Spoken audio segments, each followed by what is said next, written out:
E aí, quinto ano, tudo belê? Comigo tudo jóia?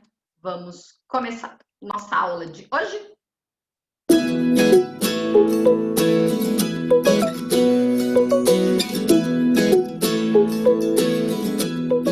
Tá tudo organizado aí? Isso, nosso caderno de matemática e ciências número 4 e um estojo completíssimo. Vamos lá? Vamos começar a nossa aula de hoje fazendo a autocorreção da lição de casa de ciências de terça-feira, página 45. Lição facinho, hein? Só tinha uma página. Vamos lá? Nas pessoas saudáveis, os sistemas do corpo humano têm de funcionar em total sincronia e completa interdependência. Olha aí, de novo, a palavra interdependência. O que significa isso, gente? Um sistema depender do outro. Apesar de não usarmos constantemente determinados sistemas, outros nós usamos 24 horas por dia. Por exemplo, o sistema circulatório, por exemplo, o sistema respiratório. E olha, eu acho que, de repente, quando a gente vai comer e dorme à noite, o que não é recomendado, eu estou lá dormindo, eu não estou usando aí muito o meu sistema esquelético, mas eu estou usando um pouquinho do sistema muscular junto com o sistema digestório. E, às vezes, eu estou usando aí um pouquinho o sistema excretor. Às vezes preciso levantar de madrugada aí para fazer isso mesmo, para fazer xixi, isso mesmo. Então, na verdade, acredito, gente, que nós utilizamos aí todos os sistemas juntos o tempo todo, uns mais, outros menos. Então, olha lá. Explique e exemplifique de que forma os sistemas do corpo são interdependentes. Então, olha lá. Os sistemas estabelecem uma interdependência, pois quando algo exige maior desempenho, outros são acionados. Um exemplo, gente, quando nós praticamos esportes, nós estamos usando o sistema esquelético e o sistema muscular. Só que o que acontece? A gente respira um pouquinho mais rápido. Utilizamos aí o sistema respiratório. Só que o que acontece? Eu acabo precisando de mais oxigênio, entra o sistema circulatório, o coração bombeando mais sangue aí para todo o corpo. Aí eu fico aqui com o rosto mais vermelhinho, significa que os vasos sanguíneos aí estão mandando, né, mais sangue aí para essas partes do meu corpo. Ficou mais ou menos assim a resposta. Os sistemas estabelecem uma interdependência, pois quando algo exige maior desempenho, outros são acionados. Exemplo, ao praticarmos esporte, respiramos mais rapidamente, alteramos o ritmo do sistema respiratório e mais oxigênio é levado a todas as partes do corpo.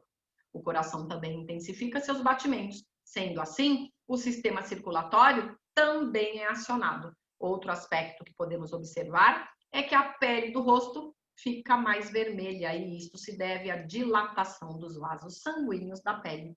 Beleza, gente? Põe a C e põe um certão. Ainda na página 45, nós temos 3 caretinhas aí e vocês vão escrever aqui embaixo de cada uma, observando aí a imagem, qual sistema está sendo mais utilizado naquele momento. Hora do almoço, sistema digestório, vontade de ir ao banheiro, isso, sistema excretor. E respirando o ar aí do ambiente, sistema respiratório. Não esquece, ó, gente, olha a interdependência. Enquanto eu estou almoçando, eu estou aí transformando tudo que eu coloco na minha boca em nutrientes para todas as partes do corpo, mas eu não deixo de respirar. Legal, né? Põe um certão aí. Que tarefa fácil, quinto ano, fácil e rápida. Legal, né? Vamos agora para a nossa lição de classe matemática. Página 132. Vamos lá? Deixa eu abrir a minha aqui também, na página 132. Quando os portugueses e os espanhóis chegaram à América nos séculos, olha a nossa aula lá de sistema de numeração romano, século XV e século XVI, o continente já havia sido descoberto e era por que explorado está separado, gente? Não faço a menor ideia. Mas não tem sentido aqui. Não mudamos de linha e não é uma palavra composta, né? Então, não precisa separar a sílaba. Foi um erro de digitação. Era explorado por povos como os tupis, gês, aruaques, incas, maias e astecas. Olha aqui, que obra de arte bonitona. Vamos observar aqui esse gráfico de barras, que na verdade não é um gráfico de barras, é um gráfico de cocares, né? Um em cima do outro, mas representa o gráfico de barras, tá, gente? Este gráfico de barras traz o registro do número de indígenas brasileiros nas seguintes épocas. No ano 1500, período dos contatos iniciais com os europeus. Na primeira metade do século XX, em 2002 e em 2010. Gente, é uma mistura de tristeza com vergonha. Em 1500, época do descobrimento, 6 milhões de indígenas habitavam o nosso país. Gente, na metade do século XX, 200 mil. Gente, pouquinho, ó, só a pontinha do cocar aqui. Mas bacana que em abril, né, de 2002, mais que dobrou esse número. E em 2010, quase dobrou novamente. Bacana, né? E essas informações foram tiradas daqui, ó. Esse site aqui. Tudo bem? Agora, o que eu quero que vocês façam? Fica com a apostila, com o caderno aberto, nas duas páginas. Porque para responder as perguntas da página 133, a gente precisa consultar aqui esse gráfico na página 132. Tudo bem? Então, olha lá. Observe atentamente as informações do gráfico e assinale as alternativas corretas. Gente, não é simplesmente achar mais bonitinho aqui e fazer um X ou pintar. Eu quero que aqui dentro, ó, vocês façam algumas anotações que eu vou fazer aqui fora. Ou seja, como que nós descobrimos se a afirmação é verdadeira ou falsa. Tudo bem? Olha lá. A população indígena de 1500 era exatamente 6 vezes maior que a população indígena de 2002. Gente, a população indígena de 2002 era de 500 mil. 6 vezes maior, 500 mil vezes 6, que dá 3 milhões. Está errado. Olha na 132, a população indígena de 1500 era de 6 milhões, o dobro daqui. Faz aqui dentro, eu fiz aqui fora para ficar maior para vocês. Precisa fazer isso, tá? Então, não vou pintar porque essa afirmação não é verdadeira. O número de índios brasileiros da primeira metade do século XX equivalia a 2/5 da população indígena de 2002. Então, vamos lá. População indígena de 2002, qual é? Isso mesmo, 500 mil. Eu vou dividir 500 mil por 5, vou encontrar 100 mil. Por que eu dividi por 5? 2/5. Eu divido tudo que eu tenho por 5 e o resultado multiplico por 2. É o que eu vou fazer agora. 100 mil vezes 2 igual a 200 mil. Vai olhar lá, então, na página 132, se realmente são 200 mil. Infelizmente. Pode pintar porque é verdadeiro. No ano de 2010, havia 900 mil indivíduos indígenas. Gente, esse não precisa fazer cálculo. Se vocês olharem na 132 no gráfico, resposta verdadeira. Próxima frase. Próxima afirmação. O número que indica a população indígena de 1500 é formado por 7 ordens e 3 classes. Então, vamos ver lá. População indígena de 1500 é igual a 6 milhões. Então, vamos ver. Cada algarismo desse aqui representa uma ordem. Ó. 1, 2, 3, 4, 5, 6, 7 ordens. Cada vez que eu tenho 3 ordens, eu consigo uma classe. Uma classe, 2 classes, e aqui já está iniciando a terceira classe. Então, realmente, o número que indica a população indígena de 1500 tem sim 7 ordens e tem sim 3 classes. Pinta aí. Última. A população indígena de 1500 era exatamente 12 vezes maior que a população indígena de 2002. População indígena de 2002, 500 mil? Sim, 500 mil vezes 12, igual a 6 milhões. Pinta aí que está certinho, põe a C e põe um certão. Ainda na página 133. Compare as populações indígenas do ano de 1500 e de 2010 e descubra quantos indígenas a mais havia em 1500. Apesar de ter a palavra aí a mais, a continha é de subtração. Pausa a aula, faz a continha, volta aqui para ver se está certo. Fizeram? Então vamos lá? 0 menos 0, 0, 0 menos 0, 0, 0 menos 0, 0, 0 menos 0, 0, 0 menos 0, 0, 0 menos 9, não posso fazer esse cálculo. Vou fazer um empréstimo no 6, fica 5 e aqui fica 10. 10 menos 9, 1. 5 menos nada, 5. Escreva por extenso a quantidade encontrada no item anterior. Como é que eu leio esse número? Eu leio 5 milhões e 100 mil indígenas. Coloca C, coloca um certão aqui. Vamos agora para a página 134. Exercício 2. Leia o texto abaixo e faça o que se pede. Os povos indígenas estão presentes nas 5 regiões do Brasil, sendo que a região norte é aquela que concentra o maior número de indivíduos. Como eu leio aqui esse número? 342.800. Legal? E o menor está no sul, 78.800. Do total de indígenas no país, 502.783 vivem na zona rural e 315.180 habitantes as zonas urbanas brasileiras. Tudo bem? Eu aconselho vocês a deixar a apostila, né, o caderno aberto nas 2 páginas. 134, porque na 135 nós vamos consultar aí esse texto para fazer alguns exercícios. Tudo bem? Então, olha lá.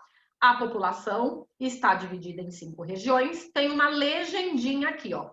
Região norte, eu já sei que é a amarelinha. Região sul, eu já sei que é a roxinha. Vamos anotar, que eu já dei um spoiler aí como que eu escrevo, ó. E escreva com algarismos, então não posso usar a palavra 1000. Escreva com algarismos o número de habitantes indígenas da região norte e da região sul. Aqui, a região norte, 342.800. A região sul, 78.800. Põe a C e um certão, tá? Ainda na página 134. Qual a soma das populações de indígenas das regiões norte e sul? Pega aí os 2 valores que vocês anotaram no mapa do Brasil, região norte e região sul. Soma, pausa a aula. E agora vamos ver se vocês acertaram. 0 mais 0, 0. 0 mais 0, 0. 8 mais 8, 16, sobe 1. 2 mais 1, 3 mais 8, 11, sobe 1. 4 mais 1, 5, mais 7, isso mesmo, 12, sobe 1. 1 mais 3, 4, mais 0, 4 de novo. Então, a população aí, ó, é de 421.600 indígenas, região norte e região sul. Por que eu quero a página ainda aberta na 134? Porque na 135, põe certo aí. Na 135 tem o exercício pedindo qual é o total da população indígena brasileira. Vou somar 5º ano os habitantes indígenas da zona rural e os habitantes indígenas da zona urbana. Lembrando que a zona rural remete aí ao campo e a zona urbana aí eu lembro das cidades. Vamos lá? Encontraram os dados na 134? Lá naquele exercício 2, leia o texto. Isso! 502.783 são os habitantes da zona rural e 315.180 são os habitantes indígenas da zona urbana. Soma, volta aqui para conferir se está certo. Vamos ver se vocês acertaram. 3 mais 0, 3. 8 mais 8, 16, sobe 1. 7 mais 1, 8 mais 1, 9. 2 mais 5, 7. 0 mais 1, 1. 5 mais 3, 8. Isso mesmo, a população indígena aqui do nosso país é de 817.963 indígenas. Põe a C e põe um certo. Ainda na 135. Escreva a quantidade encontrada no item anterior por extenso. Então, vamos lá. 817.963. Tudo bem? Quantas ordens tem esse número? Que número? O número que nós encontramos aí na soma do primeiro exercício da 135. Eu já dei um spoiler lá na página 134, né? Então, se eu tenho 6 algarismos, é a mesma coisa que ter 6 ordens. Unidade, dezena e centena simples, unidade, dezena e centena de milhar, tá? Então, olha lá, esse número possui 6 ordens. Unidade, dezena e centena simples, unidade, dezena e centena de milhar. Põe um certo aqui e outro certo aqui. Último exercício da página 135. Quantas classes tem esse número? Já falei também lá na página 133, que cada vez que eu tenho 3 ordens, eu consigo fazer uma classe. Se eu tenho 6 ordens, tenho 2 classes, isso mesmo. As unidades simples e os milhares. Põe um certão aí, gente bonita. Vamos para a lição de casa de matemática de hoje. Gente, uma lição de casa, hashtag moleza, gente. Uma página só, muito fácil. Coloca a data aí, hoje é dia 3/12 de 2020. Observe a massa dos animais abaixo, o peso. Elefante da savana pesa 6.000 quilos. Tigre de Bengala pesa 200 quilos se for um macho. Por que essa informação no 5º ano? Porque na natureza as fêmeas pesam menos do que os machos. Então, se for um tigre de Bengala macho, pesa 200 quilos. Qual é o animal com maior massa? Ai, que fácil! Não vou dar nem spoiler. Qual a diferença entre a massa dos dois animais apresentados? Continha de subtração.